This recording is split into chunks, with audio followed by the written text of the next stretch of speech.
Aviso importante. Esse não é um vídeo contra a maternidade e tampouco é um vídeo falando de maternidade romântica.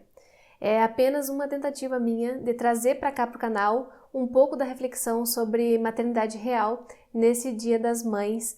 Então, eu espero que vocês gostem bastante da conversa que eu quero estabelecer aqui entre a gente. Vai ter muita dica de livros importantes para pensar sobre esse tema e bora lá, antes que eu me enrede aqui nesse começo.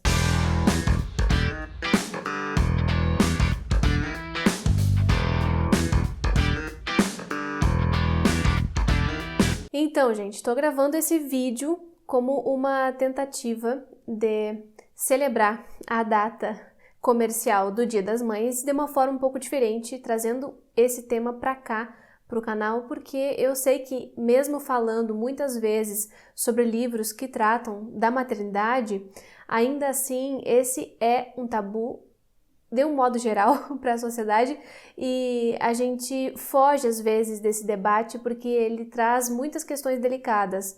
Só que eu acho que a literatura ajuda a gente a pensar nesse tema como em tantos outros e eu tenho lido coisas maravilhosas nos últimos tempos que me fizeram ter certas ideias, né, a respeito da maternidade. E é por isso que hoje eu venho compartilhar aqui com vocês tudo isso, trazer algumas reflexões que eu acho importantes a gente ter, porque por mais que eu viva numa bolha em que isso já esteja mais ou menos compreendido, eu sei que não é a realidade para a maioria da população.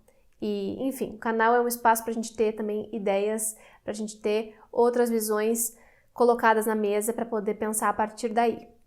Mas antes de mais nada, está chegando agora no canal, seja muito bem-vindo, muito obrigada pela companhia. Aproveite para dar uma olhadinha no conteúdo que eu produzo por aqui. Se gostar, se inscreva, porque isso é muito importante. Deixe um joinha nesse vídeo e compartilhe com quem também gosta de ler, porque isso ajuda muito na divulgação e no crescimento do canal.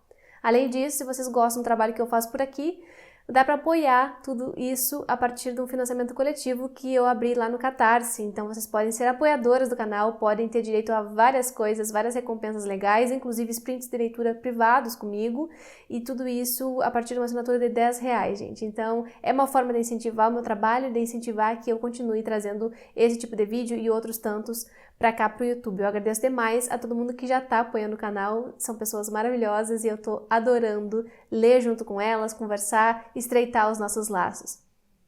E, enfim, um último aviso, a gente tem um canal no Telegram. Esse canal no Telegram serve para eu dar notícias daqui do canal, antecipar conteúdos e também fazer enquetes sobre coisas que talvez vocês possam opinar, como até mesmo os conteúdos daqui do canal. Então, fiquem à vontade, é aberto a todo mundo, todos os inscritos aqui do canal podem entrar nesse grupo do Telegram e tem link aqui no box da descrição. Eu vou indicar para vocês aqui no vídeo de hoje tanto livros de não ficção quanto livros ficcionais. É óbvio que o meu forte são livros ficcionais, então a lista dos de ficção é muito maior que os de não ficção, mas esses dois de não ficção acho que dão conta desse tema de uma forma excelente. Os livros de ficção eu ainda não li por completo, mas eles funcionam mais ou menos como ensaios, né? Então dá para ler um, deixar o livro descansando um pouco e voltar mais tarde. Agora, os de ficção, a maioria aqui, a esmagadora maioria, é de livros lidos, e para esses que estão lidos aqui e que eu já fiz resenha, eu vou deixar tudo nos cards ou aqui embaixo no box da descrição quando acabar os cards. Além do mais, toda a lista desses livros mencionados tá aqui na descrição do vídeo, confiram depois, caso vocês queiram saber um pouquinho mais sobre eles, porque eu não vou fazer resenha aqui, senão o vídeo teria 3 horas. Eu vou só comentar porque que eles tratam a maternidade e como, com que abordagem, né, que eu senti essas leituras trabalhando esse tema. Acho que pensar a maternidade, tanto sobre o aspecto da literatura quanto da vida real, é bastante importante, porque para muitas pessoas, para a maioria da sociedade, ainda não está claro que a maternidade não é intrínseca a pessoas que nascem com útero, né? Tem muita gente que nasce com útero e que não tem vontade de desempenhar esse papel, porque sim, a maternidade é mais um papel social.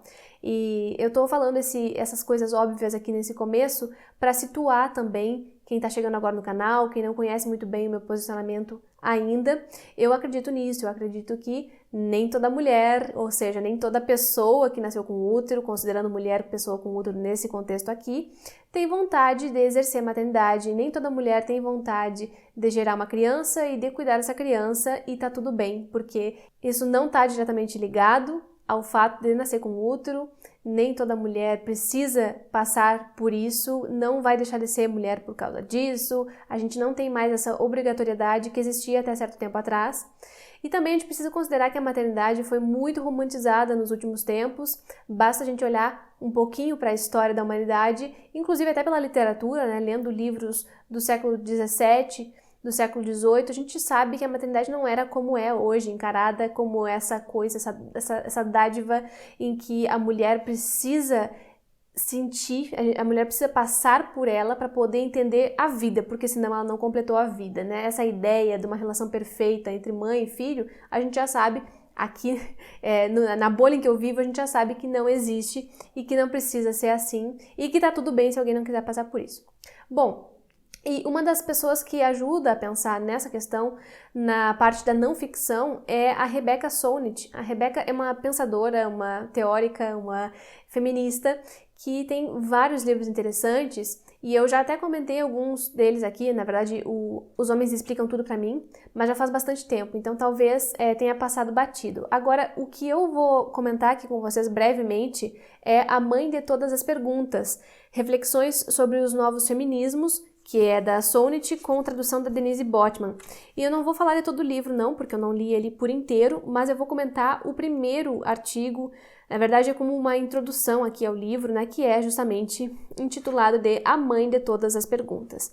Eu acho que esses livros de ensaio, como o da Rebecca Solnit, são fundamentais porque ela consegue tratar desses temas de uma forma muito clara, muito concisa, muito acessível, né, saindo de debates que antes ficavam só na academia, de teóricas um pouco mais fechadas, mais difíceis, né, de ler, como, por exemplo, a Simone de Beauvoir. Aqui a gente tem um texto contemporâneo, um texto sucinto, que consegue fazer a gente pensar por que é tão complicado exigir a maternidade de todas as mulheres, né, de todas as pessoas com útero.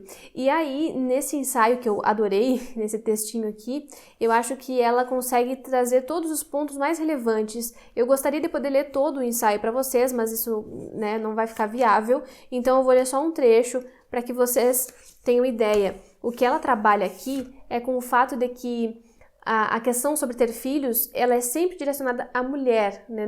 Dificilmente vão perguntar a um homem que não tem filhos, por que ele escolheu não ter filhos. A pressão que a gente sofre é infinitamente maior por conta justamente dessa parte natural, né, de ter nascido com um útero. Então se espera que a mulher cumpra esse protocolo também. E aí ela estava comentando nesse ensaio sobre o quanto as pessoas perguntam para ela em entrevistas gerais, assim, sobre outras coisas, sobre os livros dela, mas e aí, por que tu não é mãe? Por que tu escolheu não ter filho?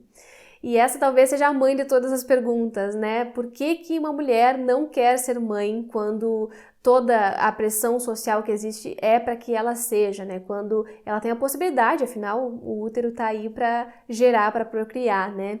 E ela fala que uma das melhores formas de combater esse tipo de comportamento da parte dos repórteres, por exemplo, é contrapor a pergunta: você faria isso? Você faria essa mesma pergunta para um homem?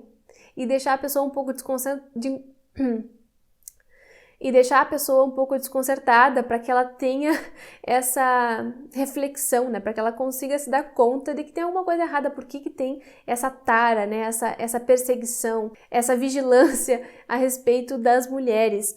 No trecho bem inicial, aqui na página 14, ela diz isso, né? Hoje em dia, uso esse argumento para rebater alguns entrevistadores. Você perguntaria isso a um homem? Perguntas como essa parecem nascer da ideia de que não existem mulheres, esses 51% da espécie humana, com necessidades tão variadas e desejos tão misteriosos quanto os outros 49%, mas apenas a mulher, aquela que deve se casar, ter filhos, deixar os homens entrarem e os bebês saírem, como um elevador da humanidade.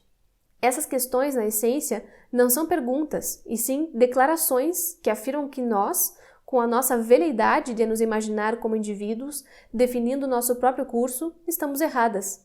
O cérebro é um fenômeno individual que gera as mais variadas criações. O útero gera apenas um tipo de criação. E o quanto isso é limitador, porque, aparentemente, para boa parte da população, a mulher só é gente quando é mãe. né? Só é a gente se consegue gerar ou pelo menos criar uma criança e exercer esse papel. Mas é um absurdo isso, porque existem diversas formas de se expressar no mundo, não é a única coisa que um ser humano pode fazer, uma pessoa com útero pode fazer, tem outras áreas que podem ser do interesse dessa pessoa, muito mais que a área de geração e criação de uma pessoa, né? Então, é tão ridículo ter que explicar isso em pleno século XXI, né? Mas, infelizmente, ainda é necessário, porque as pessoas olham pra gente e esperam da gente que a gente tenha filhos, porque sim, porque senão o útero está sendo desperdiçado, enfim. Pensando sobre isso, né, sobre o quanto se exige dessa área e não de outras áreas, ela tem um outro trechinho muito interessante. Ela fala: há pessoas que querem ter filhos, mas não os têm por várias razões pessoais, médicas, emocionais, financeiras, profissionais. Outras não querem, e ninguém tem nada a ver com isso. Só porque é uma pergunta passível de resposta, não significa que a pessoa tenha obrigação de respondê-la ou que ela deva ser feita, né, em primeira instância. A pergunta que o entrevistador me fez foi indecente, pois presumia que as mulheres deveriam ter filhos e que as atividades reprodutoras de uma mulher eram naturalmente um assunto público. Sobretudo, a pergunta pressupunha que, para as mulheres, só existia uma maneira certa de viver. E, enfim, depois ela vai problematizando tudo isso, falando que, inclusive, para quem aceita esse papel e resolve desempenhar esse papel, né, ter os seus filhos, nunca tá bom também, porque sempre vão exigir dela uma coisa que ela não tá fazendo. Se a mulher resolve se dedicar integralmente à criação dos filhos, ela vai estar deixando a carreira de lado, então tá errada. Se ela opta pela carreira, ela tá sendo errada também porque tá sendo egoísta, tá pensando só nela mesma. E se ela tenta conciliar e não dá conta nem de um nem de outro, é porque ela é fraca. Então, assim, não tem saída, né? Essa vigilância a respeito da maternidade parece não ter saída, mas eu acho que com uma conscientização a gente consegue ir mudando isso devagarinho, né? Enfim, ela fala bastante aqui também do caso da Virginia Woolf. Ela estava dando uma aula, uma palestra sobre um livro da Virginia Woolf, e quando abriu para pergunta, o que se perguntou é: ei, não acha que a Virginia deveria ter tido filhos, sabe? No meio de uma discussão sobre literatura, porque, sim, tudo parece convergir para o fato de a Virginia Woolf não ter procriado, como se isso fosse a razão dos problemas dela, né? Como se isso fosse um motivo por ela ter ficado depressiva, enfim. É uma coisa muito bizarra, né? Então, eu gosto como ela esclarece tudo isso.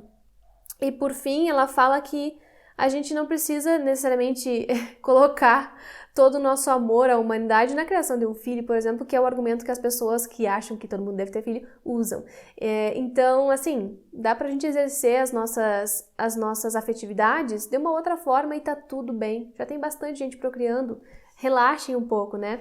Fica a minha recomendação para vocês desse texto. Ele é bem curtinho e talvez vocês achem na internet, não sei, mas vale a pena sempre ler os textos da Rebecca Solnit, porque ela é bastante didática e muito bem humorada, né? Enfim, o trecho final aqui para vocês. Uma das razões pelas quais as pessoas se prendem à maternidade como elemento essencial da identidade feminina é a crença de que são os filhos que permitem consumar a capacidade de amar. Mas há tantas coisas a amar, além da própria prole, tantas coisas que precisam de amor, tantas outras tarefas no mundo que cabem ao amor. Ela fala também para criar outras perguntas, né? Em vez de só perguntar para mulheres vocês vão ter filho ou não, a gente pode perguntar outras coisas sobre a vida humana, sobre ser humano, sobre estar no mundo, sobre as nossas contribuições para o mundo. O ideal para ela seria mudar a pergunta. Em vez de usar essa, que é a mãe de todas as perguntas, fazer outras coisas que talvez fossem nos levar a lugares mais produtivos, a lugares mais interessantes, mais profícuos, por exemplo. Outras épocas e outras culturas costumavam fazer perguntas diferentes das que fazemos agora. O que de mais significativo você pode fazer com sua vida? Qual é a sua contribuição para o mundo ou para a sua comunidade? Você vive de acordo com os seus princípios? Qual será o seu legado? O que significa sua vida? Talvez a nossa obsessão pela felicidade seja uma maneira de não responder a essas outras perguntas, uma maneira de ignorar a amplitude que as nossas vidas podem ter, o resultado que o trabalho pode trazer, a abrangência que o nosso amor pode alcançar. Enfim, vale muito mesmo a leitura. E além desse livrinho aqui, eu vou recomendar para vocês um outro que eu estou começando a ler agora, mas que eu acho que vai trazer reflexões bem importantes. Esse aqui foi uma indicação de há muito tempo atrás, que eu peguei com não me lembro quem, com uma professora, me parece, que é O Conflito, a Mulher e a Mãe, da Elisabeth Badinter, que é uma escritora francesa, e esse aqui saiu pela editora Record e tem tradução da Vera Lúcia dos Reis. E eu gosto dessa ideia do livro porque ele vai problematizar com alguns dados, né? Então vai fazer pensar bastante na questão da maternidade compulsória. Eu li dele só o primeiro texto, né? Que é a Revolução Silenciosa, é um prólogo. E ele está dividido, eu vou ler para vocês, da seguinte forma. Capítulo 1. As ambivalências da maternidade, os tormentos da liberdade, os efeitos da ambivalência. Capítulo 2. A Santa Aliança dos Reacionários. Da política à maternidade ecológica, quando as ciências redescobrem o instinto materno, a reviravolta do feminismo. Capítulo 3. Mães, vocês lhes devem tudo. Maternidade e ascetismo, a batalha do leite, o resultado. Capítulo 4. O império do bebê, a mãe antes do pai, o bebê antes do casal, a criança antes da mulher. Capítulo 4. A diversidade das inspirações femininas, a mulher-mãe, da recusa ao perpétuo adiamento, mulher e mãe.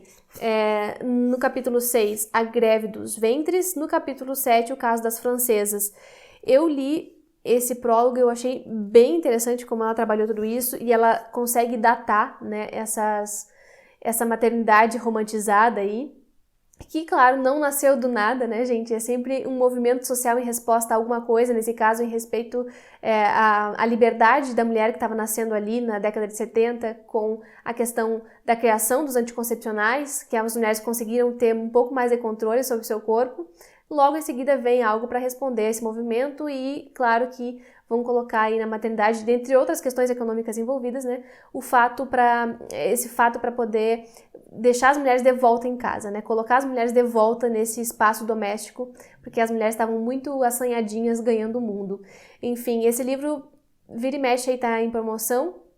Eu consegui comprar ele por R$10, então vocês fiquem de olho, se vocês têm interesse nesse tema também vale muito. E já se foram muitos minutos de vídeo aqui e eu nem comecei a falar dos livros de ficção. Vou passar para eles então agora, mas eu quero lembrar vocês de deixarem um like nesse vídeo. Eu tô fazendo aqui um vídeo bem completo, bem interessante. Eu acho que vocês podem dar esse apoio moral, né? Vale sempre a pena reforçar isso, gente. Então eu vou mostrar agora esses livros de ficção por mais ou menos ordem de leitura, com algumas exceções, mas vocês relevem.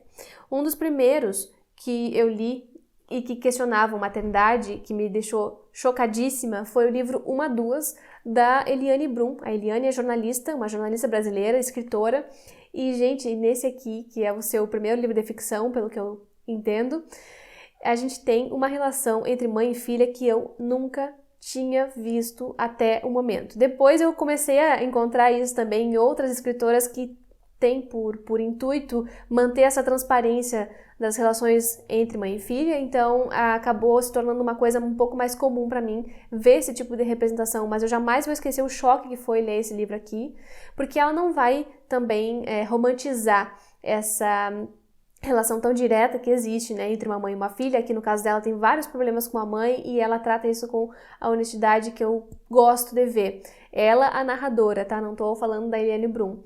E é um romance muito visceral. Eu não recomendo isso pra todo mundo, não acho que todo mundo vai gostar. Inclusive, são poucas as pessoas que gostam desse livro, mas eu tô nesse grupo e acho que talvez quem gosta de livros parecidos com os que eu gosto pode se interessar por esse livro.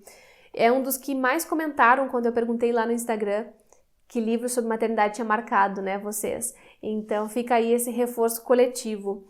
Outro livro que trata de maternidade é um livro nigeriano de uma autora que eu conheci há não muito tempo, mas que eu já me apaixonei. É a Buchi Emecheta. Eu li pela primeira vez um livro dela com As Alegrias da Maternidade e eu sempre falo desse livro aqui no canal, eu já citei de várias formas e eu acho que é bastante irônica nessa forma como ela traz aqui no título As Alegrias da Maternidade, porque o que não existe na vida da protagonista aqui é alegria. Ela, enfim, por várias questões sociais é forçada a casar, ela tem que casar e tem que ter filhos, tem que reproduzir e acaba que a vida dela vai girando em torno disso e ela se sente muito cansada, muito frustrada. O casamento dela é péssimo e ela precisa se manter ali porque, do contrário, ela não tem nenhuma posição social, ela não consegue trabalhar, ela não pode, enfim, abandonar os filhos. É uma série de complicações e eu acho que aqui a gente percebe bem aquela frase das alegrias e das dores, né, de ser mãe, enfim. Mas, claro que com foco nas dores, porque para essa personagem, são muito maiores.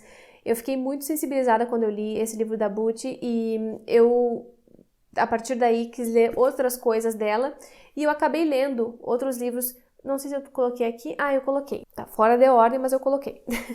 E acabei lendo no ano passado o Cidadã de Segunda Classe, né? E, enfim, eu acho que a Butch fala sempre sobre esse mesmo tema. Até já vi a tradução aqui, se é da mesma pessoa. Tradução da Heloísa Jean. E esse outro aqui também é da mesma tradutora, Heloísa Jean.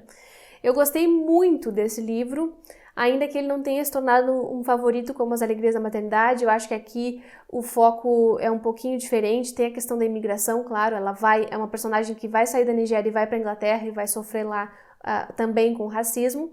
Mas eu acho que aqui também a gente percebe essa relação das mulheres com a reprodução e o quanto elas são exigidas nisso, né? A gente é exigido nisso. No caso da personagem aqui, ela até tenta fazer um movimento contra isso, ela descobre na Inglaterra o anticoncepcional, a camisinha, enfim, e ela tenta usar, mas ela é completamente repelida pelo marido e é obrigada a procriar. Enfim, é uma situação bastante delicada e quem gosta de literatura nigeriana, quem gosta das literaturas africanas, vale conhecer porque a gente acaba lendo muito rápido os livros da Butch, não é uma leitura pesada, ainda que os temas sejam bem pesados, mas é uma das que eu mais gosto, das autoras que mais trazem reflexões interessantes sobre maternidade. Não posso deixar de citar a rainha da maternidade na literatura, que é a Helena Ferrante. Eu poderia dizer para vocês lerem qualquer livro dela, e digo isso sempre que possível, leiam Helena Ferrante. Ela é uma autora que se preocupa muito com a questão de ser mulher e de ser mãe, mas eu vou citar só um livro aqui, que é Um Amor Incômodo, porque nesse, que é um romance avulso, não é a série napolitana, aqui a gente tem uma relação também bastante conflituosa entre mãe e filha, né? E essas personagens aqui, elas sofrem bastante. Primeiro a mãe, né, por toda a questão do casamento dela, e depois a filha, vendo tudo que a mãe dela passou na sua vida e tendo que lidar com o luto pela morte dessa mãe. Esse foi o primeiro livro publicado pela Ferrante. Tem gente que não gosta dele, eu gosto demais. É um livro bastante psicológico que vai explorar essas nuances que a gente não pode tocar, né? Além de toda a pressão, enfim, ela vai falar sobre os impactos, né, dessa relação tão íntima que se estabelece. Então eu gosto bastante, e quem gosta também de livros com uma pegada mais psicológica, vale bastante a pena. Para não dizer que não falei da literatura brasileira,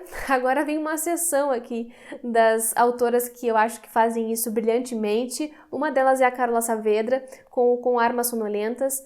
Esse livro aqui foi um dos melhores que eu já li até o momento na minha vida, e ele é dividido em 3 partes, e essas 3 partes estão ligadas por uma relação que tem a ver com maternidade, né? Então a gente percebe uma mulher que é avó, uma mulher que é mãe e a outra que é filha, e como elas vão operando assim nas suas realidades e como elas vão desempenhando esses papéis, cada uma a seu modo, cada uma com as suas questões, especialmente uma delas que não queria ser mãe e acabou sendo. É assim desesperador ver o que essa mulher passa, uma das protagonistas aqui. Eu fiquei muito, muito incomodada, muito doída, sabe, lendo, e eu acho que a Carola tem uma sensibilidade incrível para trazer essas mulheres para a história e para colocar outras perspectivas que fogem dessa ideia romântica que na maternidade é tudo perfeito, que as mulheres já nascem prontas para ser mães, enfim, toda essa coisa ridícula que contam pra gente.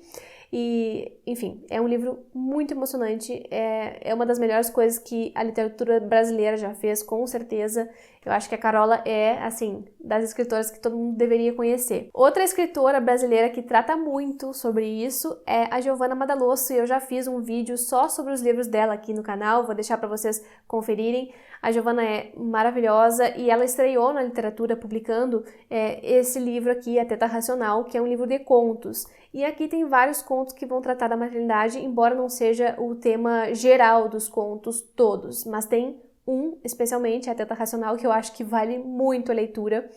E ela é uma dessas autoras que vai trazer para a literatura a questão da conciliação, né, das mulheres que são mães, mas que querem manter a carreira e que se veem bastante isoladas por conta disso, por conta dessas responsabilidades todas que acabam sempre recaindo no colo delas. E, enfim, vale muito, mas não é só esse livro de contos que a Giovanna tem sobre esse tema. Ela fala também no Sweet Talk, que é o seu romance mais recente, diretamente sobre isso. Aqui a gente tem um caso em que uma mãe, uma mulher que trabalha numa grande empresa, que é super bem sucedida na carreira, tem filho, mas ela não se adapta nesse papel. E ao mesmo tempo a gente tem a babá dessa criança que sempre quis ser mãe, mas não conseguiu. E como que isso vai acontecer aqui, né? Como é que a relação dessas duas e da criança com elas duas vai se dar? É o motivo que eu acho que vocês devem ler o livro. É um romance que se lê muito rapidamente. Não é a única questão do livro, mas, claro, é a coisa que liga as duas partes. Então, acho também que vale muito conferir. Foi uma das melhores leituras do ano passado. Giovanna, maravilhosa sempre na sua prosa. Outra autora brasileira, que aí também não deve ser novidade para ninguém, porque essa aqui todo mundo já indicou no BookTube, é a Aline Bay. O primeiro livro da Aline Bay é O Peso da Pássaro Morto, que foi um sucesso e eu gostei bastante. Aqui a gente vê não só a questão da maternidade, é a questão de ser mulher mesmo, né? Então todos os problemas de gênero aqui são trabalhados, mas existe uma questão aqui também com ter filhos, de uma gravidez indesejada, né, que ela é obrigada a carregar, então isso vai afetar a vida da personagem do início ao fim. E eu gostei muito dessa leitura, mas eu gostei ainda mais do livro mais recente da Aline, que é o Pequena Coreografia do Adeus, esse romance que saiu agora há pouco e que eu já li e eu fiquei absolutamente encantada. Aqui o negócio é visceral, visceral mesmo. A forma como ela fala, a personagem fala da sua mãe e do quanto essa mãe marcou a vida dela, do quanto ela muitas vezes serviu como mãe da própria mãe, por um desamparo que essa mulher sentia, e também fala muito sobre entender essa mulher com o passar do tempo. E no final tem um final que eu achei bem tocante, bem bonito, assim, que parece rumar para uma reconciliação, alguma coisa que me deixou com um coração um pouco mais aquecido, né? Que já vinha sendo tão difícil a leitura, no final acho que dá para respirar um pouco, mas como tudo que a Aline faz, é um livro incrível e eu acho que aqui essa complexidade da intimidade da relação de mãe e filha tá muito explícita e para quem gosta do tema, eu acho que é um baita livro. Tô chegando ao final da lista aqui, mas eu preciso indicar mais alguns livrinhos para vocês que são incríveis e que eu acho que vale também conhecer, porque é sobre a maternidade em outras culturas, ou melhor, em outras peles. Aqui eu vou recomendar o Fique Comigo, da Ayobami Adebayo, que é uma escritora nigeriana. Esse aqui tem tradução da Marina Vargas e eu li no ano passado. E, gente do céu, que livro emocionante, que livro frenético. A gente percebe uma mulher aqui, como protagonista, que não consegue ter filhos. E a questão dela é que no lugar onde ela vive, depois que casou tem que ter filho. É uma sociedade Igbo, que é uma das etnias presentes na Nigéria, e ela simplesmente tem que ter e não consegue. E a mulher fica desesperada, é uma função assim de exclusão social mesmo, sabe? Da família do marido cogitar ter outra esposa porque ela não consegue dar um filho para ele. E ela se coloca numa posição absolutamente insana de tentar ser mãe, tentar a todo custo ser mãe, e tem várias frustrações. Então a gente acompanha esse dilema e eu acho que a Ayobami faz isso de uma forma bastante sensível, assim, ela não consegue colocar personagens que vão dizer pra gente o que é certo e o que é errado, ela faz a gente lidar com todos esses sentimentos envolvidos na frustração de quem não consegue ser mãe e também das exigências que existem, né, em relação a isso, aqui especialmente num contexto nigeriano. Eu gosto muito desse livro, mesmo assim, mesmo. Outro livro que trata sobre isso e que agora vocês já devem estar cansados de ver falar é o Amada, da Toni Morrison. Também li no ano passado, em 2020, e eu gostei tanto desse livro, mas tanto. E aqui a maternidade é bem diferente. A forma como ela vai ser retratada é a partir do viés de uma pessoa escravizada que já perdeu diversos filhos e que precisa se reconciliar com uma de suas filhas, né? E como ela vai fazer isso é uma forma poética, é uma forma bastante, quase fantástica, assim, sabe? Mas ela dá o seu jeito de amar essa filha, de proteger essa filha. E é isso que mais dói, porque tudo que a protagonista aqui faz é tentar proteger, tentar deixar que a sua filha seja feliz. E como pessoa escravizada no século XIX, é claro que isso é bastante difícil, né? Então a amada aqui da história é a filha dessa protagonista, digamos, e a gente vai ver a história dela, vai ver a história das duas e o tamanho desse amor. Então, enfim, é um livro sobre maternidade, sobre amor, muito especialmente, né? Falando desse amor das pessoas e das pessoas negras, aqui nesse caso, das mulheres negras que, na maior parte dos casos, nunca tiveram direito a amar, direito a exercer esse papel que pra gente, mulher branca, é uma questão de escolha hoje em dia. Nesse caso aqui não era uma questão de escolha, elas precisavam reproduzir para gerar mais escravizados para os seus donos, e então muitas vezes eram separadas desses filhos que eram vendidos, né? A Angela Davis fala muito sobre isso também no Mulheres, Raça e Classe, de quanto as mulheres negras não tinham esse direito, né, de amar, de estabelecer qualquer relação afetiva, porque todas as pessoas que elas amavam eram tiradas delas, especialmente os filhos, e isso fica muito claro aqui em Amada. Então recomendo muito a vocês essa leitura. Não é um livro que eu acho que vai agradar todo mundo por conta da sua escrita, mas que eu acho que vale demais, assim. É um livro que eu divido a minha vida antes e depois dele, para vocês terem uma ideia, né, da importância. E uma das leituras mais recentes que eu fiz para o Clube Lê Latinos é o Bem-vindos ao Paraíso, já tem resenha aqui no canal também, e esse livro aqui é jamaicano, é da autora Nicole Denis Ben, e ele foi traduzido pela Essi Regina Candiani. E eu gosto muito da forma como a maternidade é retratada aqui, e a gente tem uma relação também geracional, não é só a mãe e a filha. Aqui a gente tem mãe, filha, irmã mais nova e, sei lá, uma série de outras mulheres que vão aparecendo nessa história com outras questões também. E eu gosto muito porque a Dolores, a personagem que seria a mãe mais velha, né? A Dolores é super complexa e ela fala muitas vezes sobre o quanto ela gostaria de não ter sido mãe, porque ter sido mãe foi colocar essas pessoas, essas mulheres na vida e em situações de extrema pobreza, em situação de desigualdade social, de vulnerabilidade, de violência por ser mulher. Então é bastante dolorido nesse aspecto e eu acho que é honesto, porque muitas vezes, além de todas essas questões sociais, econômicas e políticas que tem aqui no livro, é uma questão também de não suportar o que aquele filho representa, né? Além de ter tido filho e de ter que lidar com tudo isso e criar essa pessoinha e alimentar e dar, enfim, qualquer tipo de condição de que ela continue existindo, é a lembrança do que significou aquele filho, o que aquele filho marcou. A vida dela foi transformada por aquela outra vida ali, que ela não queria que fosse gerada, né? Enfim, às vezes as mães são mães muito jovens, né? Aqui no caso da Dolores, com 14 anos ela foi mãe.